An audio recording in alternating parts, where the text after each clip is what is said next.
Hello everyone. व्याकरण में आज हम लोग रचना के आधार पर वाक्य भेद के अंतर्गत संयुक्त वाक्य के बारे में पढ़ेंगे। इसके पूर्व के वीडियो में हम लोग सरल वाक्य पढ़ चुके हैं। संयुक्त वाक्य, जिन वाक्यों में दो या दो से अधिक सरल वाक्य योजक द्वारा जुड़े होते हैं उन्हें संयुक्त वाक्य कहते हैं। मतलब दो या दो से अधिक सरल वाक्य योजक चिन्हों द्वारा जब जुड़ते हैं तब वे संयुक्त वाक्य कहलाते हैं। संयुक्त वाक्य में आने वाले उपवाक्य स्वतंत्र वाक्य होते हैं। स्वतंत्र वाक्य से तात्पर्य है कि संयुक्त वाक्य में जो उपवाक्य आते हैं वे अकेले भी भाषा में प्रयोग किए जा सकते हैं। वे अकेले भी अर्थ को बताने में सक्षम होते हैं। संयुक्त वाक्य में आने वाले उपवाक्य अपने अर्थ को बताने के लिए किसी दूसरे वाक्य पर निर्भर नहीं होते हैं। इस तरह के वाक्य समानाधिकरण समुच्चय बोधक अव्यय द्वारा जुड़े होते हैं, जिस कारण इसमें आने वाले सभी वाक्य समान स्तर के होते हैं। समानाधिकरण समुच्चय बोधक अव्यय द्वारा जुड़े होने के कारण ऐसे वाक्यों को समानाधिकृत उपवाक्य कहते हैं। जैसे मोहन दिल्ली जाएगा और शीला यहीं रहेगी। अब यह मोहन दिल्ली जाएगा एक वाक्य है, शीला यहीं रहेगी एक वाक्य है। यह वाक्य और समुच्चय बोधक अव्यय द्वारा जुड़ा हुआ है। अब अगर हम चाहें तो यह भी कह सकते हैं मोहन दिल्ली जाएगा, शीला यहीं रहेगी। ये दोनों ही वाक्य अपने अर्थ को अलग से भी बता ले रहे हैं।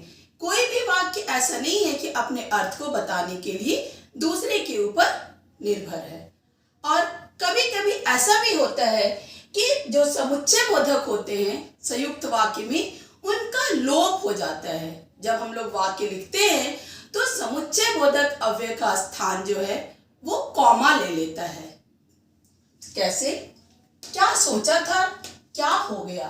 अब यहाँ पर यह जो कॉमा है, यहाँ पर शब्द का लोप हो गया है, पर समुच्चय बोधक का लोप हो गया है और पर की जगह पर कॉमा का प्रयोग हमने किया है। जैसे तुम यहीं रहो और मैं बाहर जा रहा हूं। तो यहाँ पर और जो हमने कहा उस और की जगह पर हम ऐसे भी लिख सकते हैं, तुम यहीं रहो कॉमा मैं बाहर जा रहा हूं। कहने का तात्पर्य यह है कि संयुक्त वाक्यों में समुच्चय बोधक अव्यय का स्थान कभी कभी कॉमा भी ले लेते हैं। जब हम कॉमा का प्रयोग करते हैं तब हम समुच्चय बोधक अव्यय शब्दों का प्रयोग नहीं करते हैं, और जब हम समुच्चय बोधक अव्यय शब्दों का प्रयोग करते हैं तब हम कॉमा का प्रयोग नहीं करते। दोनों में से एक ही प्रयोग होता है। और अब संयुक्त वाक्यों के भेद, उनके कितने भेद हैं?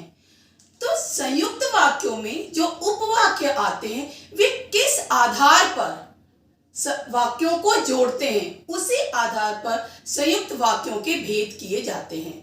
संयुक्त वाक्यों के कुल 4 भेद हैं। पहला, संयोजक संयुक्त वाक्य।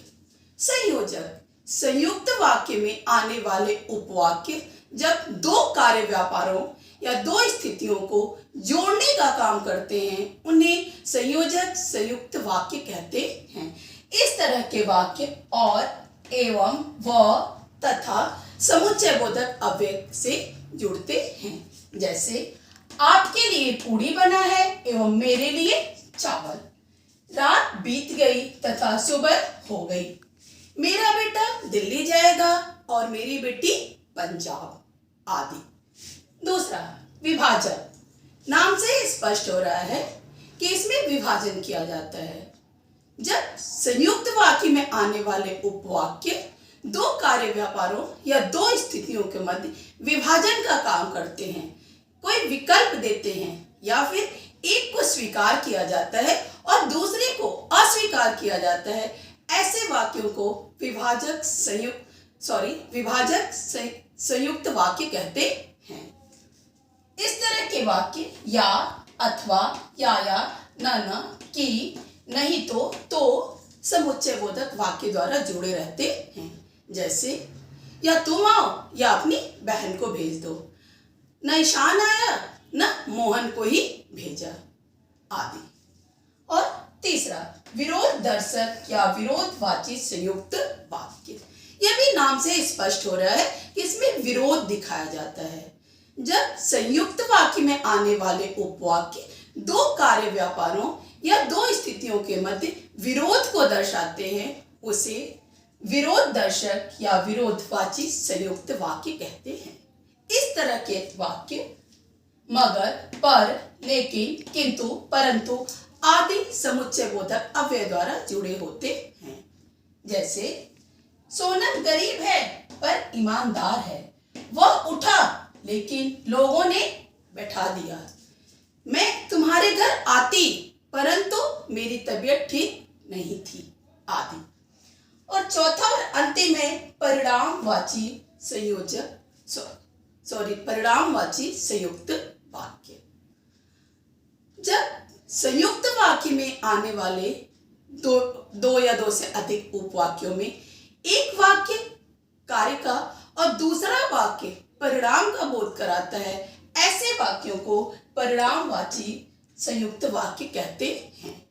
इस तरह से वाक्य इसलिए, अतः, सो, अतएव, अन्यथा, पर, फलतः समुच्चय बोधक अव्यय द्वारा जुड़े होते हैं। जैसे उसने मेहनत नहीं की, फलतः फेल हो गया। इस वर्ष वर्षा अच्छी हुई, अतएव फसल बहुत अच्छी हुई।